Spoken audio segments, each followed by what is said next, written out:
Bonjour à tous, je suis ravie de vous retrouver pour un nouveau numéro du Rendez-vous de l'info. Bienvenue sur l'Union TV et l'Est Éclair TV. Partout, les stocks de sang sont au plus bas. La situation est préoccupante et l'établissement français du sang lance un appel à la mobilisation. Dans quelques instants, nous serons avec Michel Thiedeau, le président départemental des associations pour le don de sang de l'Aube. Nous sommes allés également à la rencontre des personnes âgées. À 3 mois de la présidentielle, nous leur avons tendu le micro pour évoquer leurs préoccupations et connaître leurs attentes. Mais tout de suite, on débute cette édition par un tour complet de l'actualité.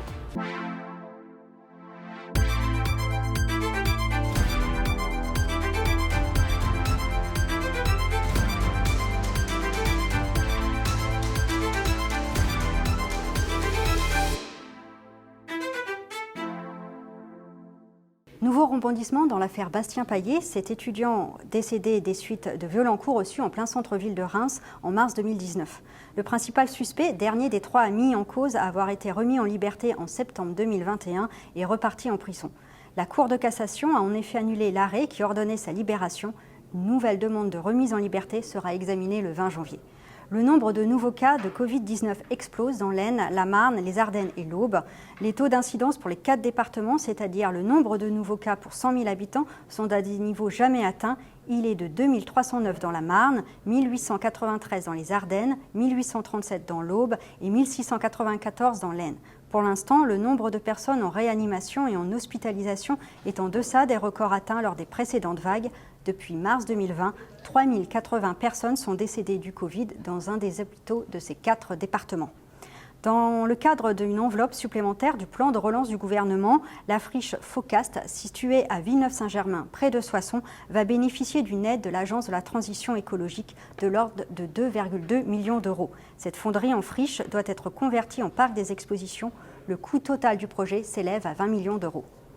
Ça y est, c'est parti. À Reims, les premiers contrôles des voitures circulant dans la zone à faible émission mobilité ont été menés aujourd'hui. Depuis le 1er janvier 2022, les véhicules polluants non classés ou disposant de la vignette critère 5 ne sont plus autorisés à circuler dans le centre-ville de Reims ainsi que sur la voie Jean Tétinger.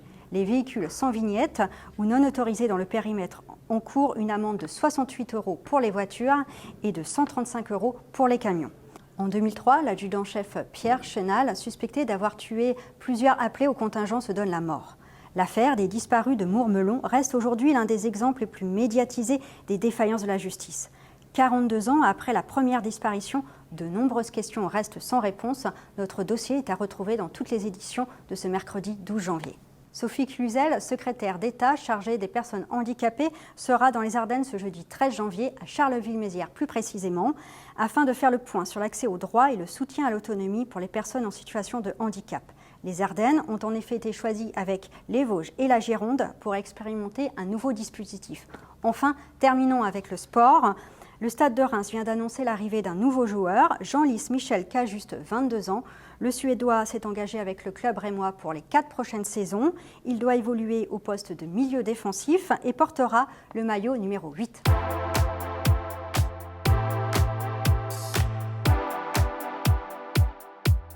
Don de sang, maintenant c'est urgent. Le dernier message de la campagne publicitaire de l'établissement français du sang est clair. On fait le point avec notre invité.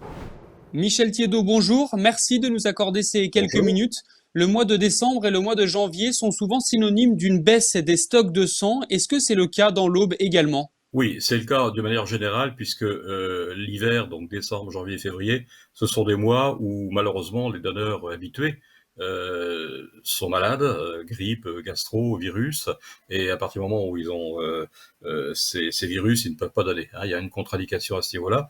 Donc il faut remplacer ces gens habitués par des nouveaux donneurs. Voilà.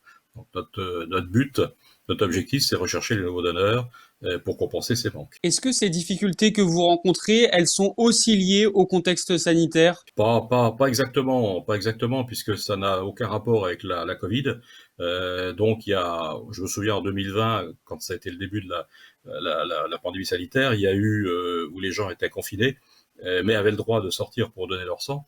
Et on a eu pléthore de demandes, beaucoup de gens sont venus et les stocks effectivement étaient bien remplis.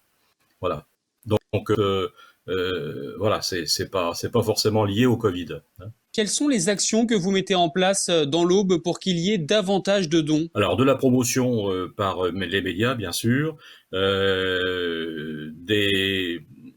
informations dans les établissements scolaires, notamment dans les collèges où effectivement on a des projets tutorés, des projets donc qui sont en fait les élèves des collèges organisent une collecte pour leurs professeurs et leurs parents dans le cadre d'un projet spécifique et donc on a beaucoup à l'issue de ces collectes, on a beaucoup de primo-donneurs, donneurs qu'on ne verrait pas s'il n'y avait pas ce type de collecte. Voilà, donc on développe ce type de collecte dans les établissements scolaires, pardon, et en particulier dans les collèges, dans le cadre de projets spécifiques pédagogiques. Voilà. C'est nos actions qu'on perdure depuis plusieurs années et qu'on va développer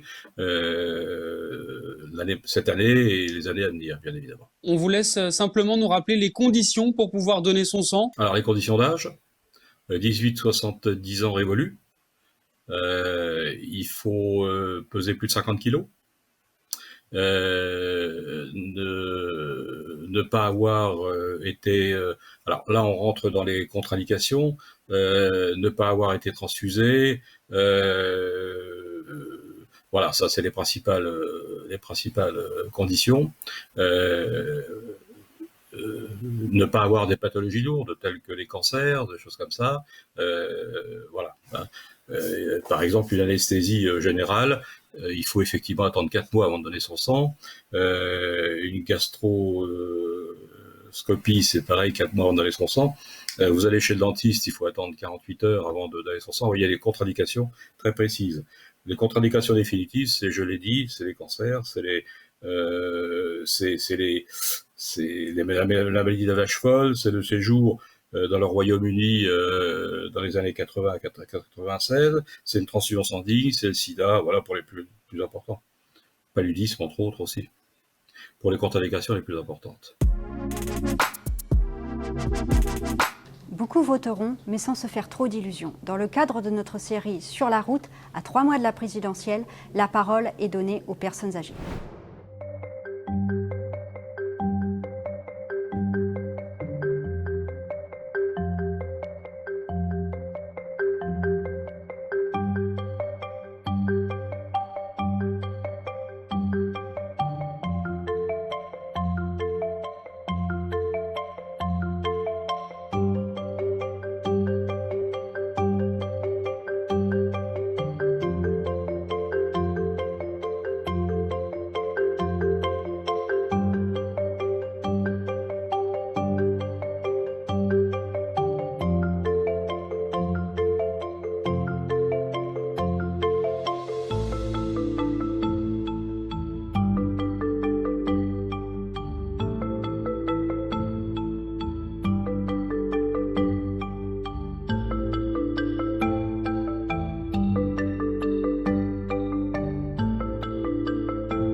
C'est la fin de cette édition, merci de nous avoir suivis.